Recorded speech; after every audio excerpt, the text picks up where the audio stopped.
Bismillahirrahmanirrahim. Assalamualaikum warahmatullahi wabarakatuh. Alhamdulillahilladzi arsala rasulahu bil huda wa dinil haqqi liyuzhirahu 'alad dini kullih wa kafa billahi syahida. Allahumma shalli wa sallim wa barik ala Muhammad wa ala alihi wa ashabihi wa man tabi'ahum bi ihsanin ila yaumiddin. Selamat pagi, siang, sore dan malam. Salam sejahtera untuk kita semua. Alhamdulillah, segala puji bagi Allah, Tuhan semesta alam yang telah memberikan kita kesehatan dan seluruh nikmat yang bisa kita tafakuri satu persatu sehingga meningkatkan nilai-nilai keimanan kita dan ketakwaan kita kepada Allah Subhanahu wa taala. Tak lupa di bulan Maulid Nabi Muhammad SAW kita harus senantiasa meningkatkan ingatan kita untuk senantiasa bersalawat kepada Nabi kita Muhammad SAW, seseorang yang menjadi suri teladan bagi kita, suri teladan bagi umat manusia, yang mana semua orang dari golongan manapun itu melihat keluhuran akhlak beliau. Nah, pada momen Maulid ini kita seringkali berpikir, kita seringkali merayakan, dan terkadang di bulan Maulid Nabi Muhammad SAW, yakni Rabiul Awal, itu senantiasa kita manfaatkan untuk mengenal kembali kisah-kisah beliau, membaca perjuangan hidup beliau, melihat catatan-catatan apa yang sudah Rasulullah SAW torehkan selama hidup beliau, baik dari biografinya, kisah semenjak lahirnya hingga wafatnya. Dan tidak hanya itu, peristiwa sebelum kelahirannya pun itu menjadi sorotan yang seringkali kita tafakuri, sering sekali kita ingat-ingat apa saja yang menjadi keistimewaan Allah menghadirkan manusia dengan sebaik-baik akhlak ke muka bumi ini di masa itu. Dan ketika kita masuk dalam bulan Maulid, di mana banyak orang merepresentasikan rasa cintanya kepada Nabi Muhammad SAW. Di sini saya tidak membicarakan tentang hukum boleh tidaknya merayakan Maulid Nabi, karena hal itu adalah hal yang ikhtilaf dan di setiap pendapat memiliki dalil-dalil yang begitu kuat, sehingga biarkanlah perbedaan ini, dan yang terpenting adalah bagaimana kita bisa membina kesatuan umat dimanapun itu dan kapanpun itu tentunya. Namun yang di sini yang perlu kita cermati, yang perlu kita pelajari adalah sosoknya. Nabi Muhammad SAW adalah seorang panutan kita. Laqad kana lakum fi Rasulillahi uswatun hasanah. Telah ada pada diri Rasulullah suri teladan yang baik. Yang mana ketika seseorang ini menjadi suri teladan, maka setiap orang lain yang melihatnya akan mensetel dirinya supaya mirip orang itu. Dan kita selaku umat muslim, kita harusnya punya setelan yang tepat nih. Setelan akhlak kita, setelan pembicaraan kita, setelan perkataan, perbuatan, pikiran, dan ketetapan atau keputusan yang kita miliki, yang kita berikan, itu kita harus punya paten yang jelas. Kita udah punya setelan yang kita harus ikuti, yakni Rasulullah SAW. Dan sahabat sekalian, kalau kita berbicara tentang Rasulullah SAW, itu sangat panjang. Kita bisa berbicara dari segi kelahirannya yang memberikan berkah, di mana Istana Kisra di Persia yang memang sudah berdiri bertahun-tahun dengan kokohnya, tiba-tiba runtuh sebagai peringatan bahwa akan ada kejadian-kejadian yang menjadi pertanda akan sesuatu. Wallahu a'lam. Di sisi lain, api Majusi yang sudah bertahun-tahun, ratusan tahun, bahkan ada yang mengatakan ribuan tahun, api abadi, sesuatu yang mereka sembah itu tiba-tiba padam. Kenapa begitu?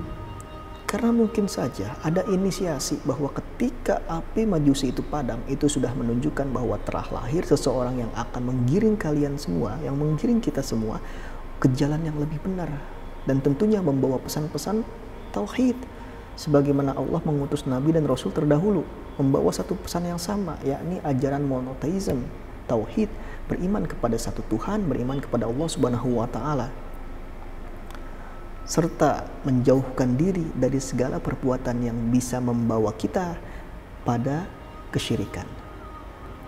Sahabat sekalian, sebagaimana kita yakini dan kita tahu bahwa bumi ini, alam semesta ini adalah milik Allah Subhanahu wa taala.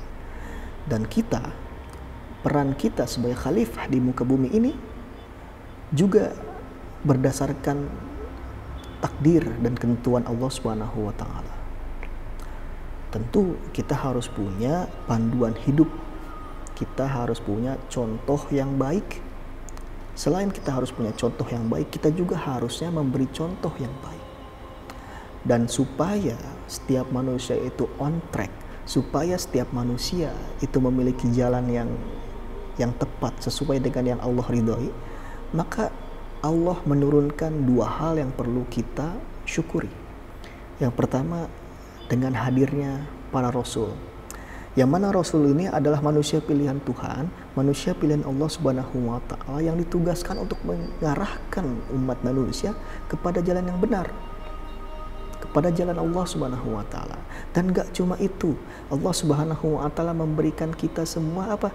Memberikan kitab, manual book, buku, kitab yang berisi panduan hidup, aturan-aturan boleh tidak dan hal-hal yang terkait dengan kehidupan.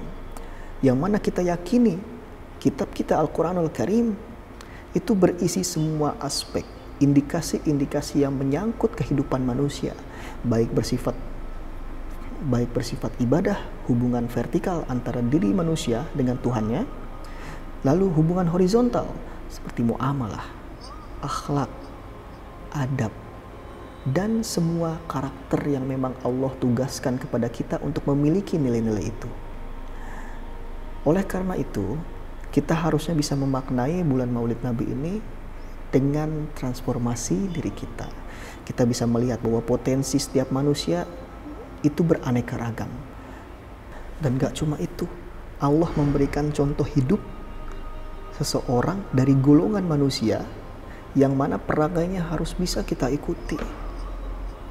Jadi bukan menjadi persoalan lagi dan sudah tidak bisa disalahkan lagi misalnya manusia ini tersesat dan bagaimana manusia ini ternyata salah jalan karena memang kesalahan yang mereka ambil sendiri.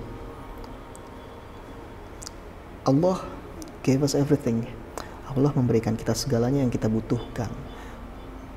Allah memberikan kita aturan-aturan hidup yang mana aturan itu memiliki hikmah. Aturan ini memiliki alasan-alasan logis. Dan tentunya aturan-aturan juga dibentuk sebagai apa? Sebagai bentuk ujian bagi kita. Dan hendaknya kita sebagai manusia itu bisa memilah-milih, bisa menentukan mana yang harus kita ikuti, mana yang harus kita jauhi, mana yang harus kita lakukan, mana yang harus kita hindari. Dan semua itu sudah lengkap sebagaimana Allah menyempurnakan ajaran agama ini. Meski pada akhirnya kita juga menyadari bahwa dengan sempurnanya ajaran agama ini, maka Rasulullah SAW telah berhasil menyelesaikan tugasnya sehingga beliau wafat dengan membawa perubahan yang besar. Berbicara tentang umat manusia, seperti yang bisa kita lihat di Al-Quran kita, banyak sekali ayat-ayat yang menjelaskan tentang kisah-kisah umat terdahulu, di mana ada kaum yang suka membangun bangunan tertinggi untuk meninggikan dirinya. Ada juga kaum yang terkenal dengan pembunuh para nabi, yang mana ketika kita mendengar kisah azab-azab yang telah Allah turunkan kepada umat terdahulu, itu membuat hati kita bergetar. Bergetar kenapa? Karena kita merasa takut andai kata kita yang diazab seperti mereka, bagaimana nasib kita di akhirat nanti. Tentu bukan perkara yang menyenangkan, bahkan menjadi sesuatu yang sangat menyedihkan dan sangat mengkhawatirkan. Sehingga kita semua harusnya bisa menghindari sifat-sifat atau perlakuan-perlakuan yang sudah terjadi di masa dahulu. Kita harus memiliki keberanian dan tekad yang kuat untuk menghindari sifat-sifat umat terdahulu. Sifat-sifat yang mengundang azab Allah. Sifat-sifat yang menjauhkan diri kita dari Allah Subhanahu wa taala. Di mana suatu ketika contohnya Nabi Musa alaihissalam merasa betul-betul kecewa dengan umatnya. Kenapa? Karena mereka terkenal dengan umat yang pembangkang. Banyak bertanya, selalu mempertanyakan perintahnya, selalu mempertanyakan perintah Allah dan dirinya. Padahal Nabi Musa alaihissalam itu mengarahkan mereka pada keselamatan, menjauhkan mereka dari kejaran Firaun, membawa mereka selamat, bahkan menggiring mereka ke tanah yang dijanjikan. Hanya saja sifat-sifat mereka yang membangkang ini membuat Nabi Musa alaihissalam benar-benar kecewa dengan sifatnya. Hal ini tentu menjadi sesuatu yang harusnya bisa kita refleksikan kepada diri kita. Jangan sampai dengan hadirnya Nabi Muhammad SAW sebagai Nabi dan Rasul terakhir, seseorang yang memiliki kesabaran, memiliki keluhuran hati, kejernihan pikir,